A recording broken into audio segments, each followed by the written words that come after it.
안녕하세요. 지금으로부터 10년 전쯤 지난 시절의 일입니다.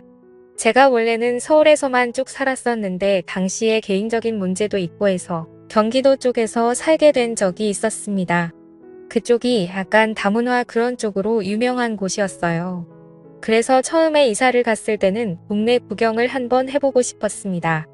다문화 거리가 어떤 분위기인가 궁금하기도 하고 당시에 할 일도 딱히 없어서 산책 겸해서 새벽바람에 한번 다녀온 적이 있었네요. 그냥 좋아들은 것만 가지고 생각해 보면 위험하거나 무섭거나 그런 이미지일 줄 알았는데 그런 건 없었고 똑같이 사람 사는 곳이더라고요. 뭐 다른 게 있다면 괜히 다문화라서 그런가 비슷한 사람들이 지나다녀도 괜히 그 사람들이 한국 사람처럼 보이지 않았다는 것 정도였을 겁니다. 그리고 간판들이 한자나 노어로 되어 있는 걸 보니 여기가 다문화 거리가 맞기는 맞는구나 싶었네요.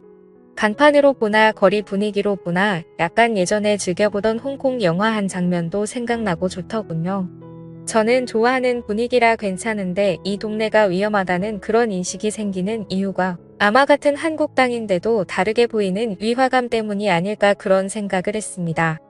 골목골목이 주는 분위기나 해서 괜히 새롭고 하니 저는 빨빨거리면서 골목 구석구석을 쏘다니고 그랬습니다. 그러다가 요즘 보기 드문 다방이라는 간판이 눈에 들어오더라고요. 당시에 저는 말로만 들어봤지 실제로 가본 적은 없었거든요. 영화나 드라마 같은 데서나 보기만 해봤지 실제로도 영화에서 보는 것처럼 그런 일이 있는 건가 싶은 호기심도 들고 해서 한번 가볼까 싶은 마음이 생기더라고요. 제가 살던 곳에는 당연히 저런 거 구경도 하기 힘들었어요. 아예 가볼 일도 없었고 있었다고 해도 더 좋은 곳이 많은데 굳이 저런 데를 가겠나 싶기도 하더고요. 새벽바람부터 나와서 그랬나 눈이 트면서 날이 점점 밝아지기 시작하니 거리에도 사람들이 조금씩 늘어나고 분주해지는 게 느껴지기 시작했습니다. 그런데 사람이 많아지니까 보는 눈도 괜히 많아지는 것 같더라고요. 세상에 저를 누가 신경이나 쓸까 싶었지만 그래도 들어가는데 괜히 눈치 보이기 전에 사람 없을 때 가는 게 낫겠다 싶어서 어서 빨리 발걸음을 재촉했습니다. 입구가 특이하게 건물을 정면에 두고 옆으로 빠져서 지하로 내려가는 구조였습니다. 그렇기에 더욱더 제가 생각한 그런 곳이지 않을까 하는 기대도 생기더군요. 카운터에서 텅 탁은 분위기에 당시 저보다도 한 5살은 어려 보이는 아가씨가 인사를 해주더군요. 속으로 그때 땡 잡았다 싶었지요. 좀처럼 받기 힘든 밝은 인사를 받고 괜히 헛기침을 하면서 어느 자리에 앉을까 하다가 혹시나 만약을 대비해서 출구 가까운 곳으로 자리를 잡아 앉았습니다. 괜히 바가지일 수도 있고 내 상을 입을 수도 있지도 않겠냐는 생각이 들었거든요. 그런데 한참을 앉아 있었는데 혹시나 진짜 여기는 찻집이 아닐까 싶은 생각이 들었습니다. 괜히 저만 쪽당하는 게 아닌가 싶기도 하고 여러모로 마음이 이상했네요. 괜히 아닌 척하면서 쩔쩔매면서 두리번대고 있었습니다. 제가 자리를 잡아 이미 앉아있던 상황인데도 불구하고 접객 같은 건 할 생각이 없어 보였습니다. 인사는 세상에서 제일 밝게 해줘두면서 옆에 와서 앉는다든지 뭐 마실 건지 물어본다든지 그런 거 하나 없이 그냥 카운터에 기대서 앉아 가만히 화장만 계속 고치고 있는 겁니다. 헛기침을 하면서 눈치도 주고 했는데 그 아가씨는 계속 딴 곳만 보고 저는 신경도 안 쓰다가 저 뒤쪽에서 인기척이 들리더니 드디어 누가 나오더군요. 그런데 뒤에서 나온 사람은 나이가 좀 있어 보이는 그 당시 저에게는 저희 막내 이모보다 조금 어린 사람이었습니다. 뭐라고 해야 할지 약간 애매하게 나이가 많아 보이고 애매하게 예쁜 그런 느낌이었습니다. 분명 제 또래 정도 되었을 때는 어디서 한가닥 하기는 했을 것 같아 보였지만 나이를 숨길 수는 없어 보였어요. 그러다 드디어 제가 안절부절하고 있다는 걸 눈치채고 제 곁으로 후다닥 와서 자리에 앉더군요.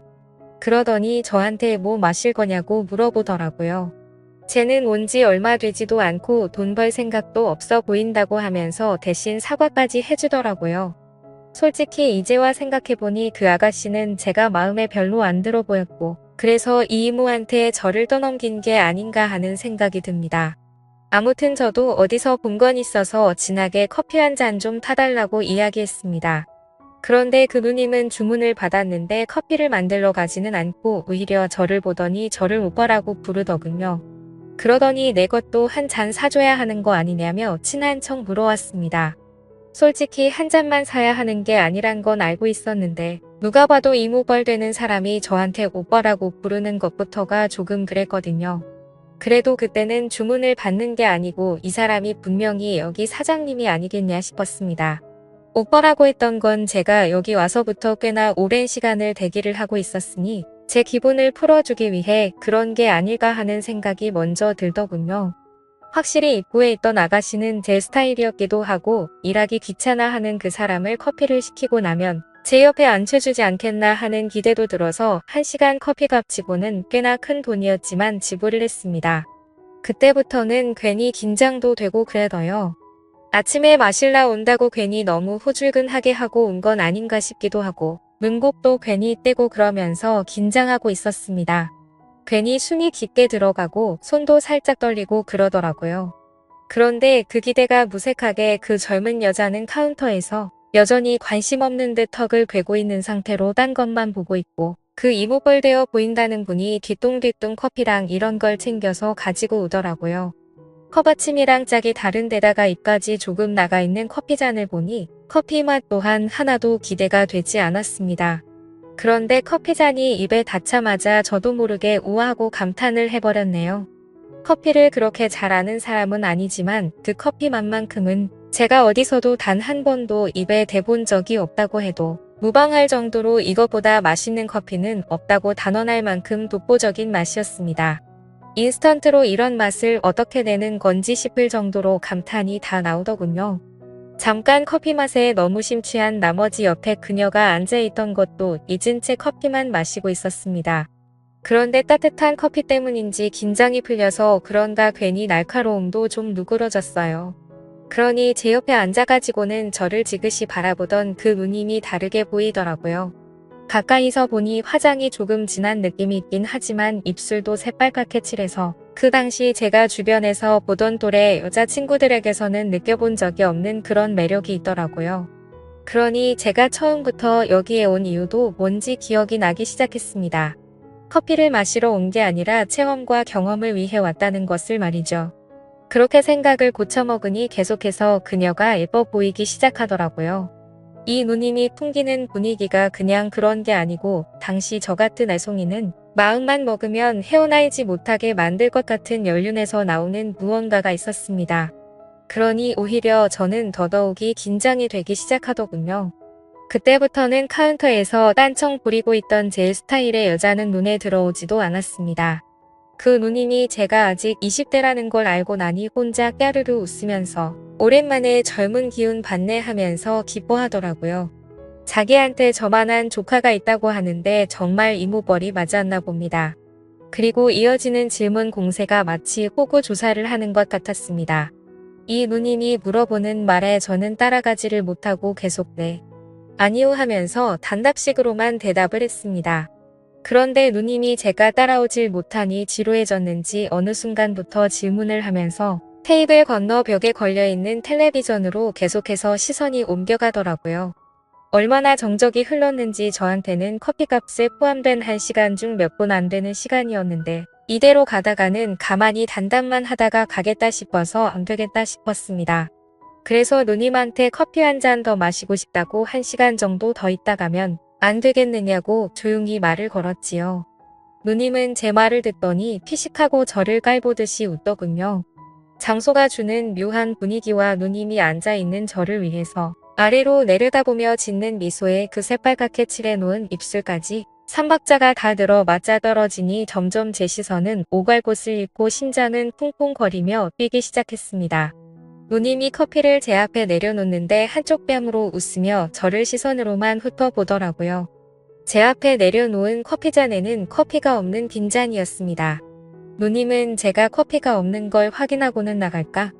하고 제게 말을 걸어왔습니다. 이제서야 옳게 왔구나 하는 생각이 들었네요. 그런데 그녀가 저한테 시간은 정확하게 쳐줄 테니까 일단 자기랑 어디 좀 들리자고 하는 겁니다.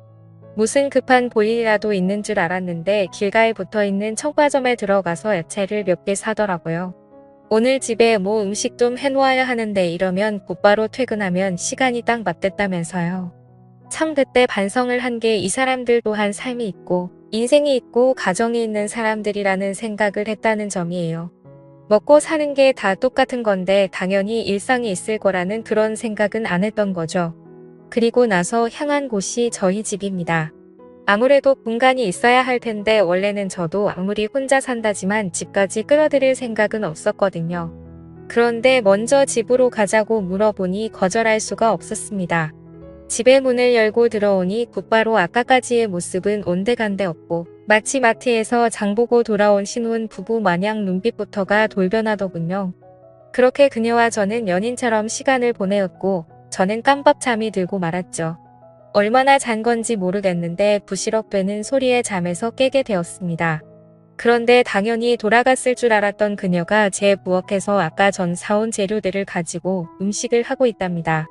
저희 집에서 뭐 하시는 거냐 물어봤는데 어차피 밤새도록 일했고 오늘도 저녁에 다시 출근해야 하는데 막상 집까지 가려니 시간도 애매하고 하더라고요. 그냥 여기서 해가 지면 다시 출근하겠다고 하면서요. 저한테 혼자 살면 밥도 제대로 못 챙겨 먹을 텐데 이리 와서 점심이나 먹으라는 겁니다. 요리 솜씨도 제법이더라고요. 그녀 말로는 밤새 일했고 집에 가려는 와중에 제가 들어온 거라고 하는데 자기도 피곤하고 힘이 들었을 텐데도 이렇게 저를 신경 써주는 모습이 참 고맙답니다. 그날 이후로 그녀는 제 애인 같은 사람이 되어 있었습니다. 아무래도 나이차도 있고 뭔가 좀 마음이 걸려서 진짜 애인은 되지 않았지만 우리 둘만 좋으면 되는 게 아니겠나 하는 생각이었어요. 이틀 연속 쉬는 날에만 집에 돌아가고 그녀가 일하러 나와야 할 때는 보통 저희 집에서 머물고 그랬습니다. 항상 일에 지쳐서 피곤할 텐데도 저를 위해 신경 써주는 모습이 참 좋았어서 그런지 제 인생에서 그녀가 참 기억에 많이 남습니다. 그녀와의 인연은 제가 이사를 가기 전까지 계속되었고 제가 이사를 가게 되면서 자기 같은 사람 계속 만나봐야 좋을 것도 없다며 이제는 저희 미래를 위해 노력하라며 저를 응원해줬습니다. 그 이후로도 연애는 몇 번 해봤지만 그렇게 자신을 희생하면서까지 저에게 모든 걸 다 해주는 사람을 만나본 적이 없습니다. 몇 안 되는 인연의 그런 사람을 또 만나본 적이 없어서일 수도 있겠지만 저한테는 10년이 더 지난 이 시점에도 기억에 참 오래 남는 둘도 없이 좋은 사람이었습니다. 잘 지내고 있을까요? 회사에서 믹스 커피를 마실 때마다 그때의 커피 맛도 생각나고 그녀가 항상 그립고 보고 싶을 때가 있네요. 지금까지 제 사연을 들어주셔서 감사드립니다.